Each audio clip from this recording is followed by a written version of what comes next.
getting a free throw or a field goal, then you could say we weren't getting a field goal. But instead of making baskets, they were fouling us. So there's no difference in a layup and two free throws. So we're scoring.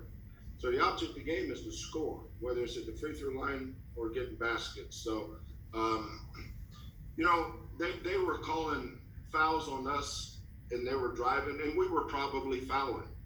But the thing that I just said, you know what, if that's the way it's going to be called, then I'm going to adjust as a coach. We're going to space the floor and we're going to drive.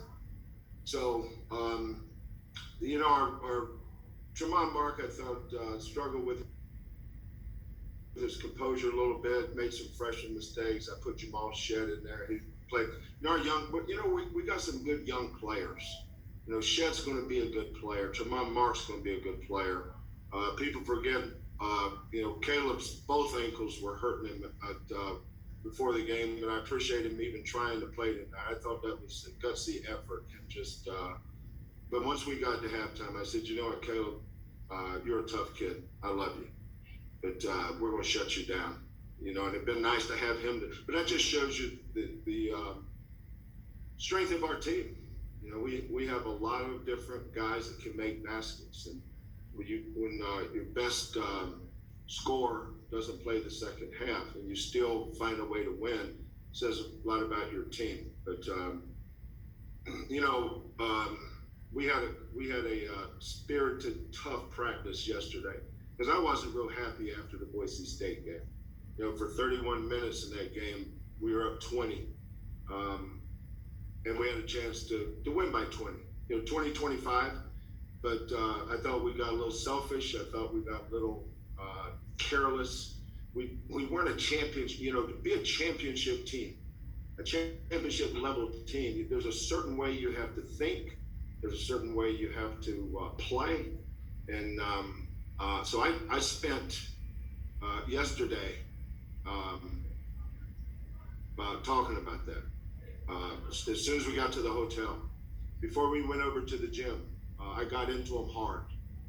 Then we came to practice, we taped, and we went live. I mean, we went full blast yesterday from 4:30 to, I think, 4:30 to 6, something like that. And then I said, you know what, we're going to have a chance to win this game tomorrow. And when we do, I expect us to compete. The name in front of our jersey says Houston. Doesn't say anybody else's name. The only thing that matters is we play together. But I thought our preparation for how to attack their defense, our preparation on how to guard their offense was outstanding both ways. Our defense in the first half set the tone. Our offense in the first half set the tone. We got multiple good looks. We knocked them down. Our kids passed the ball well. We played unselfish. And our defense was great. We sacrificed some offensive rebounding today to get back on defense because they were so good in transition. But Texas Tech's a good team. They're going to get better. We're a good team, and we're going to get better. I think our team can get a lot better as we go along. It's November. I told Chris I was excited about how good I think his team can be, and I'm equally excited about how good I think our team can get. I think we can get a lot better as we go along. Kelvin, what did the officials say to you about when Gresham got the block and they called a check on him, and then on the other end, Sasser got hit in the face and there was a no call? Oh, it's not worth talking about. Okay, Joseph Duarte with the Chronicle. Joseph, go ahead, please. You kind of hit on it a little bit, but again, I'm assuming it's also off of what happened yesterday. But your team came out the way they did, came out really strong intensity-wise, but defensively, first halves have been really, really good for you guys this season. Can you kind of elaborate on what the ability to come in today and do that, how that set the tone? Well, we've got a lot of guys back. Bryson Gresham and Dejan Giroux, they've been part of two conference championship teams. Marcus Sasser, Caleb Mills, they're championship players. Quentin Grimes is championship players. I thought Quentin's defense was high level today. All our guys, but I was really happy with Quentin's becoming a Cougar. You know, it took him a while to get here, but he has become a Houston Cougar. He defends, he rebounds, he plays tough. I can't tell you how happy I am with him. I got a text from one of my good friends who I have respect. All he talked about was Quentin Grimes in his text. You know, just how impressed he was when he was sitting in the stands, how he switched, how he jumped to the ball, how he maneuvered, navigated the screening action away from the ball. Tech's not easy to guard. That team's going to win a lot of games in the Big 12. That team's got a chance to go deep in the tournament. So that was but all it is a good win in November. That is all it is. You don't win championships in November, but it's good for them and it's good for us to play each other because we get to see what we both need to work on going forward. But our kids play championship basketball tonight, and we'll talk about being humble and how important humility is. But we say it all the time. You know, when we start our conditioning program in September, October, November, we prepare. We prepare to win. Those 100-yard, we run 18 100-yard sprints in 13 and a half seconds. They have to run every one of those in 13 and a half seconds, or they have to do them over. The mental toughness that takes helps you win games like today. Those three hour 15 defensive practices help you win games like today. But we've got a good program. It's built on the right things, and we have great kids who have great character, and they play for each other. And when you have those things combined, you're going to win a lot of games. And plus, we have talented kids. We'll go to Chris Gardner next. Chris, go ahead, please. Coach, what are your thoughts on the overall game of Dejan today? He really stuck the stat sheet. Yeah.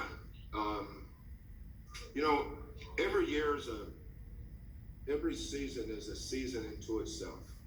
The previous season shouldn't have anything to do with the next season, just like the last game. And I told Marcus and Quentin and Tremont this about, Tremont scores 22 his first game. He was trying to carry that over to the second game, but he's a freshman. Dejan had a poor year last year. I said, the great thing about life is you get do-overs. So when he came back, I said, we start from scratch. Just like we had 3 years ago, we lost Devin Davis, we lost Rob Gray, we lost West Van Bat and Arizona off that team that lost to Michigan. And we got to start over with a whole new bunch of kids. And then the next year we lose Galen and Corey and Armani and Breon. Okay, then we get to start over. And now this year we lose Fabian, we lose Nate, we lose Chris, and we get to start over. So when every year you start over, you lean on your program's principles, the things that you believe in as a coach, and you get your kids to buy in. And I say all that to say this: Dejan came back and bought in. He has really worked hard. He has earned the right to have good games. Dejan's greatest strength as a basketball player is his versatility. He can make shots better than he can shoot, but his athleticism and rebounding. NBA teams want guards with length that can really defend and can rebound. Well, we have two in Quentin and Dejan, and they both bought into that. When Quentin got here, all he wanted to do was shoot and score. And I said, son, you're going to have to defend and rebound before you worry about any of that. But that's to his credit. He balled in. Dejan balled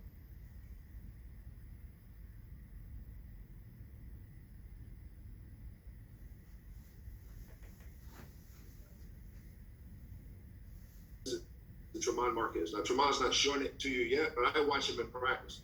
His practices are better than his games, as most freshmen will be, like Jamal Shedd. Jamal Shedd is tremendous in practice. But in a normal year, I may redshirt Jamal. But this is a free year. So even though he went in tonight and he was didn't know whether he was on foot or horseback when he was in there, that was a good experience for him. When he goes in there again, he won't be as nervous. But Dejan is he's fearless. Now, he drives you nuts, but he's fearless. go to Chris Baldwin with Paper City Magazine. Chris, go ahead.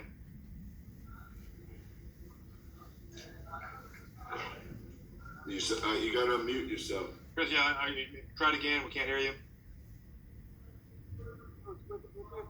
Can't hear him. I'm sorry, Chris. I'm not sure what the issue is. I can't hear you. We'll go to James Mueller with the Cougar. James, go ahead, please, sir. Can you hear me? Yes, we can hear you.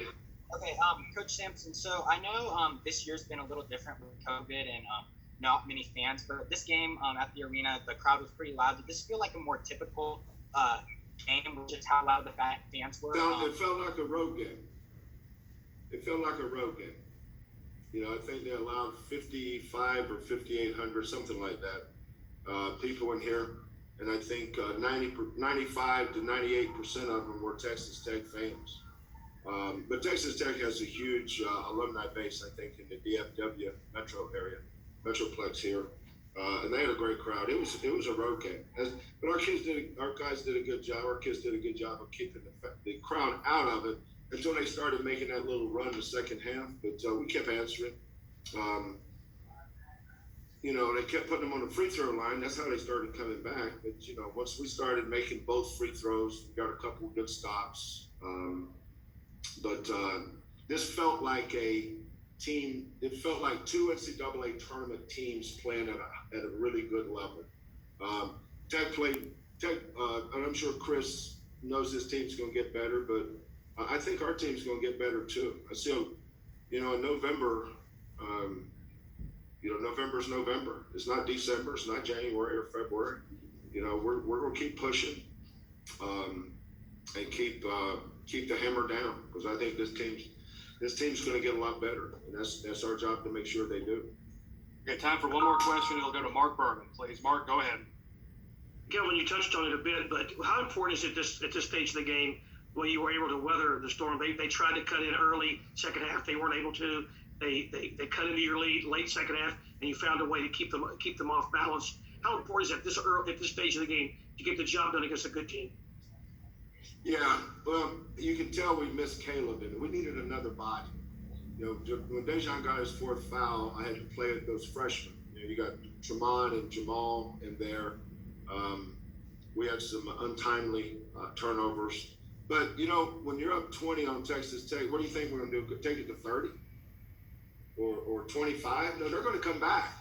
You know, if they go up 20 on us, they're not going to beat us by 50. We're going to, you know, when you got programs built on the right things like Texas Tech does, they're going to come back. They got pride.